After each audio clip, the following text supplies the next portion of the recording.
Night and day, winter and summer, full moon and crescent moon, high tide and low tide. These things are part of the daily, monthly and yearly experience of life on our planet Earth. But why do these things occur?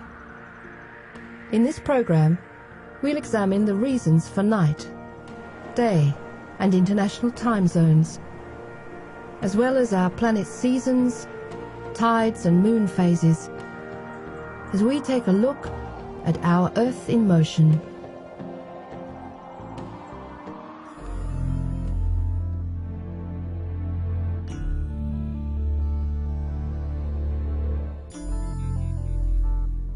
Earth is the third planet in the solar system.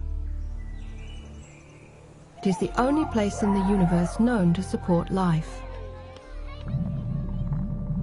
The Earth spins on its axis every 24 hours, or every 23 hours and 56 minutes, to be exact. The axis is an imaginary line that passes through the north and south poles of the planet. It is tilted at 23.45 degrees. The Earth is also gradually revolving around the Sun. The Earth orbits the Sun once every 365.25 days. When the Earth spins on its axis in a 24-hour period, the area facing the Sun is in daylight and experiences daytime, and the area facing away from the Sun is in darkness and experiences night. Because of this, when it is daylight in Australia, it is night on the opposite side of the Earth. This cycle of day and night is continuous, except near the North and South Pole. When it is summer in the Northern Hemisphere, the North Pole always faces the Sun, so daytime is continuous for several weeks.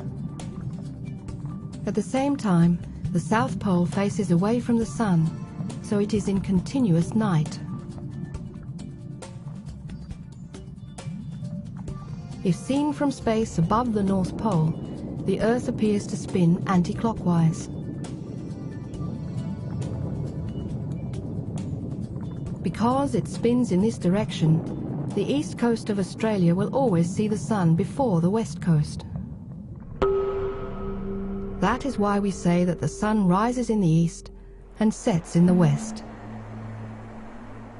For example, when the Sun rises over Sydney on Australia's east coast, the city of Perth on Australia's west coast will still be in darkness. The Sun will rise over Perth between 2 and 3 hours later. Of course, it is not the Sun that is moving, but the Earth. The Sun always stays in the same place, relevant to the revolving Earth. Because different parts of the world receive sunlight at different times in a 24-hour period, the world is divided into 24 time zones. This is only a relatively recent occurrence. Up until the late 19th century, time was a strictly local affair. Each local town kept its own time, and a central timekeeper would set the time each day at noon, when the Sun was directly overhead. Other people would then adjust their clocks and pocket watches accordingly. But the development of the railroad required a more efficient way of determining the time across distances. In the first years of the railroads, the train timetables were very confusing because each stop was based on a different local time.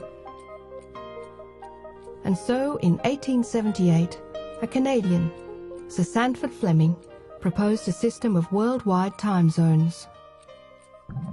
He proposed that since the Earth completes a rotation every 24 hours, the Earth should be divided into 24 time zones. Within each zone, the clocks would indicate the same time, with a 1-hour difference between adjoining zones. Because the Earth is a 360-degree sphere, Fleming marked each time zone at every 15 degrees of longitude. Longitude being the imaginary lines that run between the North and South poles. This is because the figure 15 is 1/24th of 360. In 1884, the world adopted Greenwich, England, as the point of 0 degrees longitude. This location now marks the starting point of every time zone in the world. Greenwich Mean Time, GMT, is the official time used internationally and is used to measure time in space. For example, the mainland of the United States of America has 4 main time zones. These are divided into Eastern Time, Central Time, Mountain Time, and Pacific Time. Hawaii Time and Alaskan Time are separate time zones for these geographically isolated American states. Eastern Time, EST, is GMT -5. For example, when it is midnight GMT, it will be 7 p.m. the previous day in New York City. Pacific Time, PST, is GMT -8. When it is midnight GMT, it will be 4 p.m. the previous day in Los Angeles. Some countries don't follow GMT. For example, despite China being a large country geographically, spanning several time zones, the whole of China operates to a single standard time, GMT +8, all year round.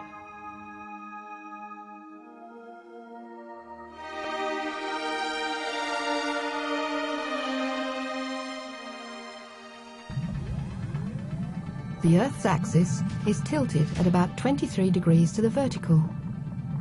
The tilt does not change, and the North Pole always points to the star Polaris, known as the pole star. The Earth rotates on this axis in an anti-clockwise direction around the Sun at a rate of 1 revolution every 365.25 days. The tilt of the axis, combined with the Earth's rotation around the Sun, means that the northern and southern hemispheres of the Earth face the Sun at different times.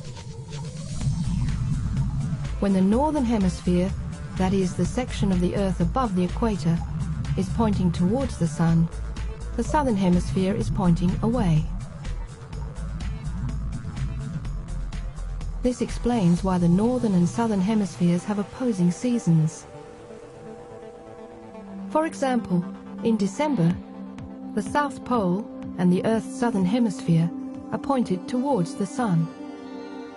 Places located in the southern hemisphere experience the warm summer months at this time. These places also have more hours of daylight and less of darkness. In fact, someone standing on the South Pole in December will experience 24 hours of daylight. The Antarctic Circle is an imaginary line drawn so it encloses all places that will experience 24 hours of daylight around the 22nd of December. At the same time, because the northern hemisphere is pointed away from the Sun, people living there will experience cold weather and winter. People living within the Arctic Circle at the Earth's north will experience total darkness and no daylight around the 22nd of December. This date is called the winter solstice in the northern hemisphere and the summer solstice in the southern hemisphere. The reverse happens on the 22nd of June. At this time, the North Pole points towards the Sun and the northern hemisphere experiences summer. The Earth is divided into the northern and southern hemispheres by the equator. The equator is an imaginary line located at 0 degrees latitude. Latitude comprises imaginary lines crossing the surface of the Earth parallel to the equator, measuring how far north or south of the equator a place is located. The equator marks the horizontal line where the Earth is widest. Two other imaginary lines, the Tropic of Cancer and the Tropic of Capricorn, are each located at 23.5 degrees latitude north and south of the equator. These are the points where the Sun is directly overhead at the two solstices in June and December. The Sun is directly over the Tropic of Capricorn in the southern hemisphere on December 22nd, and directly over the Tropic of Cancer in the northern hemisphere on June 22nd. Countries located in the tropics, that is the area between the Tropic of Cancer and the Tropic of Capricorn, experience no real variation in temperature. However, many regions are subject to monsoon rain and wind cycles. Halfway between the two solstices, the Earth is neither tilted directly towards nor directly away from the Sun. The Sun is over the equator. At these times, called equinoxes, both hemispheres receive roughly the same amount of sunlight. Equinoxes occur twice a year, around March 21st and September 23rd. They occur during the seasons of autumn and spring. These seasons are transitions between the more extreme seasons of summer and winter.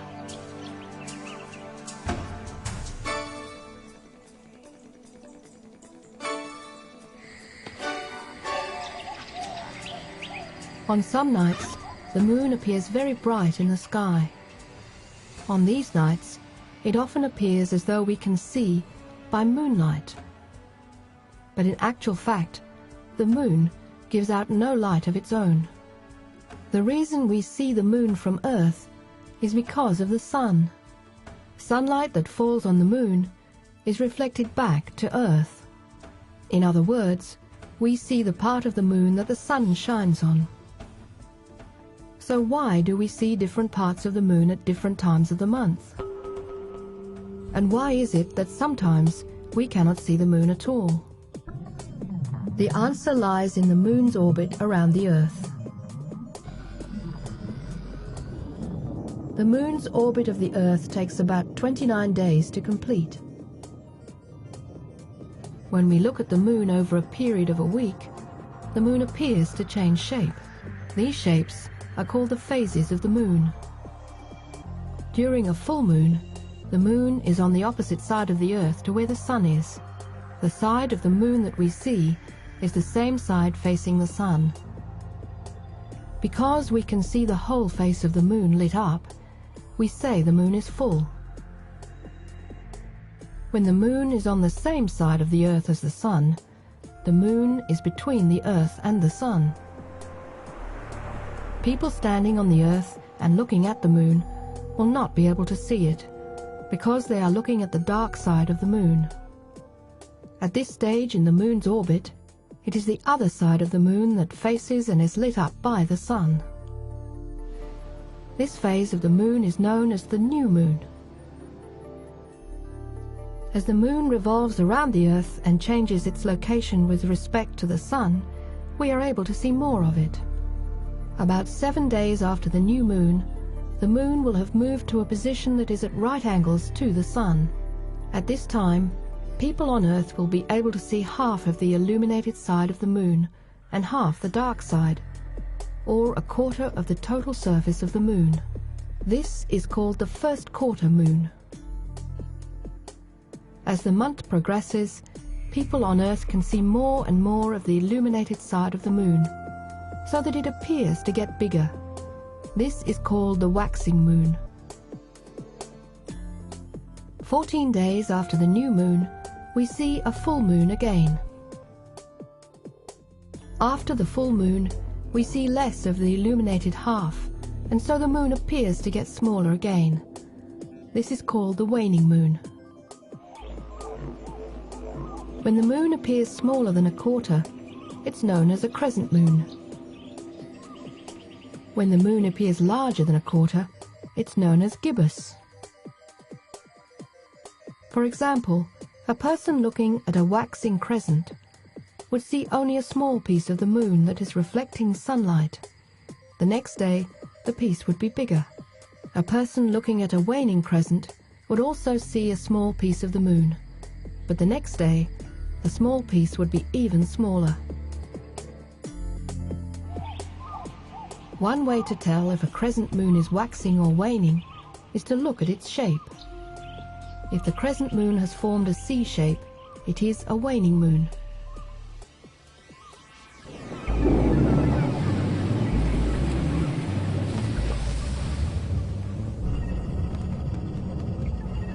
All large masses have a gravitational pull or force on each other. The bigger the object, the greater the force. The gravitational force of the Sun on the Earth is what keeps the Earth in orbit. The gravitational pull stops the Earth, and us, from spinning off into space. Similarly, the Earth's gravitational pull on the Moon keeps the Moon spinning round the Earth. The Moon also has a gravitational pulling force on the Earth. This force has an impact on the Earth's tides. So how do tides work? When the Moon pulls at the Earth is able to hold on to everything except water. The water of all the oceans in the world is pulled by the Moon's gravity. The gravitational pull of the Moon therefore causes the oceans to bulge out in the direction of the Moon. Another bulge is created on the other side of the Earth. This is caused by the Earth being pulled slightly towards the Moon, leaving ocean water behind. On Earth, these bulges are known as high tides. During the time of high tides at these 2 points on the Earth, the points between the 2 tidal bulges experience low tide. During the day, the Earth rotates 180 degrees in 12 hours. The Moon, meanwhile, rotates only 6 degrees around the Earth in 12 hours. The twin bulges and the rate of the Moon's rotation mean that each high and low tide is approximately 12 hours apart. This means that as the Earth spins once on its axis in 24 hours, there are 2 high and 2 low tides. Tides are most obvious along the coastline of the oceans and in bays where the difference in height between low tide and high tide is increased due to the topography. The Sun also interacts with the tides. The spring tide occurs when the Sun and the Moon are in line. The spring tide's name has nothing to do with the season, spring, but everything to do with the sea springing out and back again. Spring tides are especially strong and high because both bodies are acting together to pull on the oceans. Spring tides occur twice each month, when the Moon is full and when the Moon is new.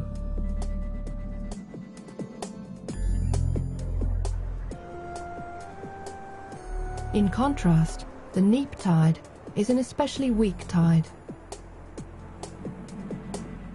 Neap tides occur when the Sun and the Moon are at right angles to each other with respect to the Earth.